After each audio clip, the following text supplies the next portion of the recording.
My company's going remote because of COVID. How do we transition our culture over? Don't conduct your analysis in isolation because data is so incredibly powerful. Not defending just the tribe, but defending the organization. Those creative people that you really want to keep empowered, keep excited, keep motivated, keep thinking. A good experience pays dividends down the line. Stereotypes tend to break down in proximity. Welcome to We're Only Human, a podcast about human resources, business, technology, and the workplace. My name is Ben Eubanks, your host, and I'm so glad you're here. Hey there, this is Ben Eubanks, host of We're Only Human, and today's episode is going to be a little bit different, trying out a new format for a little series we're doing here around things like careers, Q&A, answering questions from the audience, trying to tackle some of those things that are coming in pretty regularly. And so I respond to a lot of things via email, and one of my lifetime rules is if I see a question 3 times, it's worth sharing publicly, sharing more broadly. And so some of the questions and things that are coming across, I answered this question yesterday, I'm going to answer it tomorrow probably, so let's answer it in a broader fashion, not just a quick email, text response, but a broader fashion, and then share that with everybody else. So that's the format we're going to be doing here, answering some questions, tackling some things that are coming in, helping people that are dealing with a lot of different things right now. So I'm excited about this. It's going to be, a series running in the midst of the normal podcast episodes that are going to be coming out on a regular basis. So we'll be splicing these in so you can catch some of this, adding a little different flavor to that. So if you like the interview style, you like the format where the guests come on, I get to grill them and ask them a lot of questions on your behalf, on my behalf, then those are going to continue. Don't you worry. But I want to try this out because there are so many good podcasts in HR, but none supporting this very clear need. And what's interesting is I listen to a lot of things in business and in marketing and in leadership, and those things are all great and broad and generic for our perspectives as HR leaders and talent leaders and learning leaders, but they don't dig into those things that we might need more specifically. So I'm excited to dive into this. The quote of today is this by Kahlil Gibran: "Work is love made visible. And if you cannot work with love, but only with distaste, it is better that you should leave your work and go sit at the gate of the temple and take alms from those who work with joy. For if you bake bread with indifference, you bake a bitter bread that feeds but half man's hunger. And if you grudge the crushing of the grapes, your grudge distills a poison in the wine. And if you sing as though angels and love not the singing, you muffle man's ears to the voices of the day and voices of the night." I love that quote. Again, that's Kahlil Gibran. I love that quote because, transparently, I love what I do. I'm thankful every day I get up and get to do something that excites me and I feel brings purpose to my life and brings purpose and value to a lot of people out there in the world, including you if you're listening to this. My hope, though, is that you can say the same. That you can say that the work you do does bring you joy. Is every day perfect? Probably not, right? Every day's not perfect for me. Are there things that you don't enjoy, you have to do in the middle of all that? Yes, sure, that's a part of life. But one of the things I was telling someone recently, I had a chance to mentor. I'm mentoring a lady that's transitioning from recruiting into HR, and she's looking for advice and support. I'm trying to give her what I can based on my perspective of the world. And she said, "I just don't feel like there's room for me." And I said, "There's always room in the world for people that are passionate about what they do. The world somehow makes room for those people. So if you're one of those people that's really passionate, there is room for you. Don't you worry." So the show today, we're going to dive into 3 questions. Number 1, we're going remote because of COVID. How do we handle that culture transition? Great question. I'm getting that a lot, so I'm going to knock out a lot of questions that people are sending in around that conversation of remote work, culture, things like that. Number 2, we're a small firm looking for a new payroll tech. It is so confusing. Please help. And with 9 exclamation points on the please help. We'll talk about technology a little bit. That's one of the things I get to do every day in my work at Lighthouse Research, and so I'm excited to talk through that.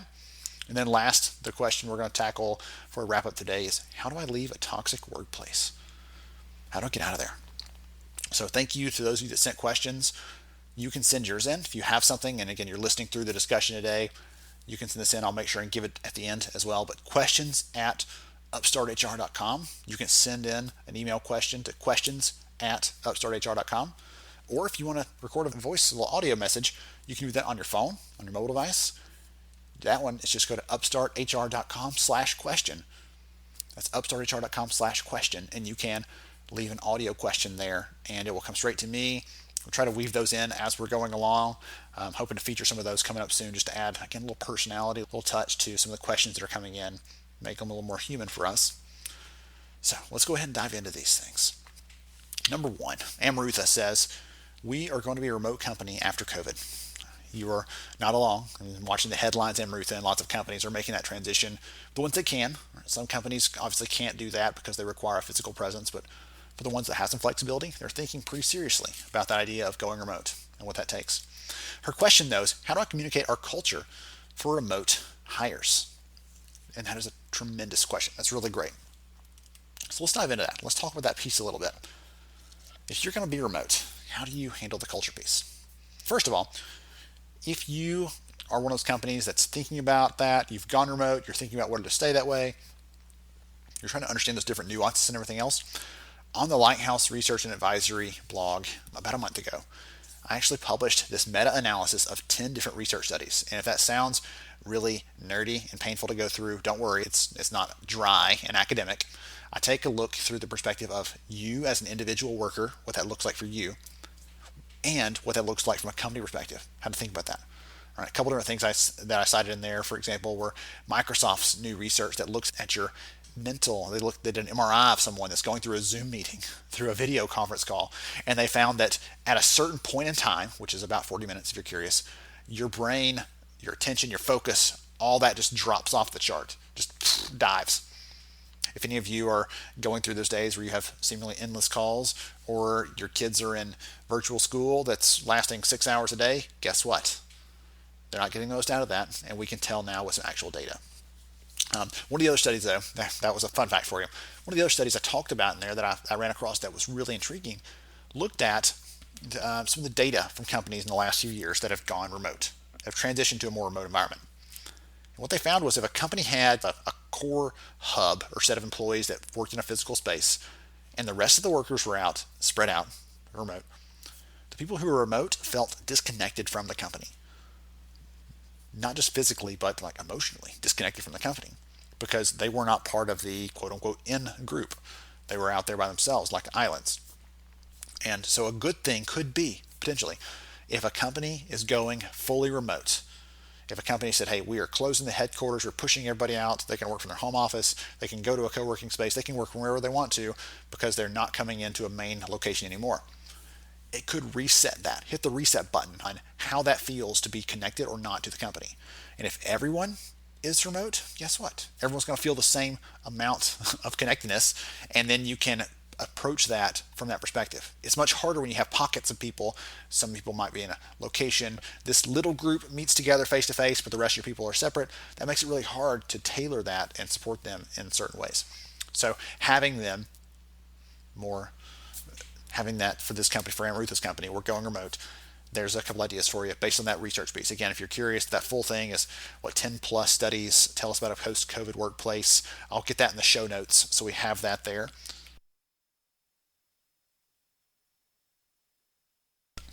Amrutha, the rest of your question though is how do I communicate our culture for remote hires? Communicating culture is this thing that companies often do a really poor job of, frankly. And I'll admit I've done that poorly in the past, but I've learned my lessons, and I learned a trick that worked for us, and so I'm going to share that with you now. The trick is don't talk about culture in terms of fluffy, amorphous terms that no one understands, or that everyone thinks they understand, but really no one agrees on. So if you say something like, honesty is our culture, well, someone's like, I'm going to be brutally honest and tell you something that even if it hurts your feelings, I don't care. And other people are like, I'll tell you the truth, but if it's something that might make you upset, I'm just going to shy away from that. All right, so honesty means something differently for different people. So instead of talking about it in these terms that are, and I use honesty because it's one of those things we think is black and white. It's very specific. We know the answer. We don't know the answer. It is or it isn't. And even that can be gray. And that's much less something more broad or vague, like a fun working environment, which, again, everyone might think a different thing about. The thing you've got to start doing, instead of talking about culture in terms of those fluffy terms, is to talk about it in terms of behaviors. If you use a term, for example, one of the last companies I worked for in HR capacity, amazing company, we had a phenomenal culture, and that all was rooted in the core values that we all believed in and supported from every level of the company. not just the leaders spouting that, not just me as HR repeating it like a parrot, but all of our employees could tell you a couple of them, if not all of them, a couple of them, the core values, because they found one that mattered the most to them. They latched onto it. So we had these core values. And the most important thing, though, was actually looking at the behaviors. How do we know what matters? Let's look at behaviors. Let's explain what those look like. So I used to choose these things, these stories that I called our legends, our culture legends in the company. And I'm going to tell you about Bo really quick. So our number one core value as a company was on-time delivery, on time every time, without fail. That was a requirement. That was like our ultimate pass-fail mark as a company. And one of the reasons for that being our number one was one of our big customers we served was the special operations community in the military. And so these individuals are running missions, things like that, and their actual requirement or their motto is on time plus or minus 30 seconds. So they've got a really tight window to be considered accurate for their work. So when we are supporting them, we're building a product, we're doing services, we're doing any training, things like that. When we're supporting them, we had to be on time. If we were 6 weeks behind on delivery, are they going to be on time plus or minus 30 seconds? Absolutely not. So we had to keep those things in mind as we're figuring out how to solve that. So going back to Bo. So Bo was the story I used to tell.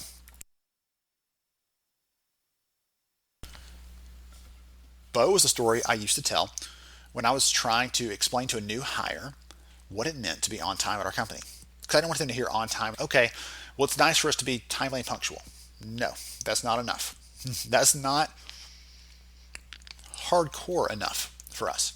So Bo's story, he had worked with this customer, one of our engineers. He had worked with this customer for several months, building out this simulator that trained pilots on how to fly an aircraft, which is just as cool as it sounds. It was an incredible piece of work.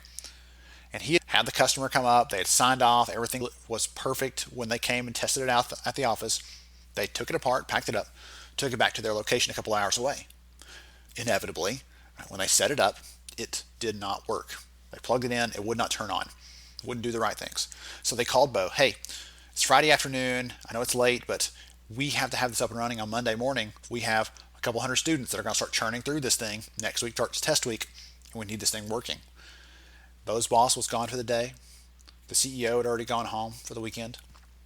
So Bo got in his car and drove down there to the customer site. And he spent all night, Friday night, with him working on it until the wee hours of the morning Saturday, and finally got it solved, sorted, fixed, repaired. Monday morning, they were ready to go. But Monday morning when Bo showed up for work, his boss said, hey, the customer called me this morning. Their students are taking this. What happened? What's going on? They were so thankful for you, but I don't even know what happened. And he had to tell them, like, hey, I spent the weekend there, so on. That story, though, became the example I gave because it didn't just say we believe in being on time, but it was about showing the actual behaviors. Here's what it takes. Here's as high of a standard as we'll put out there on what it takes to be on time, how much effort we can put into this, and basically saying within the ethical bounds of work, the moral bounds of work, there's no distance you can go that's too far for that. All right, so that's an example. One other thing I'll say, though, the reason I didn't just use terms or say it's important to be on time, right? Those things, there's actual research that shows we remember things if it's wrapped in a story better than if it's just a series of facts or a bunch of numbers or someone's opinion. So wrapping that in the story helped make that one and all the other examples of our corporate legends, our stories, our employees who did these things and lived them out and lived out those behaviors that we were looking for. That was a way that I was using for even if someone, again, wasn't starting in our home office, they were starting somewhere 500, 1,000 miles away, I could tell them that story and they would understand, okay, being on time is not just a nice to have, it is the critical differentiator for who we are as a company. Because we worked in a space, honestly, that was pretty familiar, pretty comfortable with slipping schedules and being late and just making excuses for those kind of things. And that was not something we were okay with as a company, and our leadership hammered that home every chance they got. So Amrutha, there's an example for you. Make it about behaviors. Talk about behaviors for your remote hires, the things that you're looking for as a company. Whatever your values are, get past those buzzwords and get into behaviors and examples. Look for examples of employees. If you don't have those examples at your fingertips, guess what? You can actually do a quick survey of your existing employees. If you want to use a tool like Google Forms, it's absolutely free. I know Microsoft Teams has some capabilities there. It's free if you're already using those. Do a quick survey of your people saying, these are our core values. Tell me a story about when you did one of these things or when one of your peers did one of these things. Give them a chance to tell on their peers in a good way, to recognize them for doing something good. And you can have fun with that. You can do a lot of good things with that, but you can also use those stories to highlight those values, the culture for those remote hires you're bringing in. And don't wait until they're hires. Goodness, start telling them when they're candidates. Start telling them in your recruitment communications, your marketing communications from a recruiting perspective. When you're posting a job, tell a story about someone who's done those things. Make people feel connected to that culture before you ever have a conversation with them or interview or before you offer them a job. That's a piece of that for sure. Okay, great question, Amrutha. Number 2 here, let's tackle this one for Nicole. She said, let's go in the technology direction. So she said, we 150 employees, we're just moving over into our first payroll solution. We've been using a PEO, which if you're not familiar, if you haven't heard of that, it's basically a company that you can partner with to help hire and pay and manage your employees so that you don't have to have a full-time payroll person and a full-time benefits person and a full-time yada supporting them. You can use a PEO to help you handle some of those things if you're really small and you don't have that bandwidth to do it. But they got to the point where they said, hey, we want to move off the PEO, have a little more hands-on approach. We want to buy some payroll technology to help us with this. 150 employees. This question is actually harder to answer than that first one or the last one that's going to come up after this, because the challenge is I don't know a lot of details about her company. I don't know if they are at 150 employees, they've been there for 10 years, they'll be there for 10 more years, if they're static in their growth, if they're at 150 on their way to 900 because they're acquiring a new company next month, or they're growing quickly, or their space is really hot right now. There's lots of things in there that I don't know. I do not know what kind of industry they're in, what other kind of requirements they might have that might push them one way or the other. Just knowing what I'm hearing here, we're at 150 people. Let's assume they're going to stay at that size for a while. This is their first leap into a new piece of technology they've never done before. They're going off of that. A couple different things, a couple different examples of companies that serve that small market really well. Bamboo HR does a good job there. People Guru does a good job. You might look at a Paycom or Paylocity, right? Those companies serve that small end of the market really well. Now, if you're 500, 1,000, 2,000, that starts to change that conversation. You start to outgrow some of those solutions that might be really oriented at that smaller end of the market, and you start to need some more flexibility than they can give you.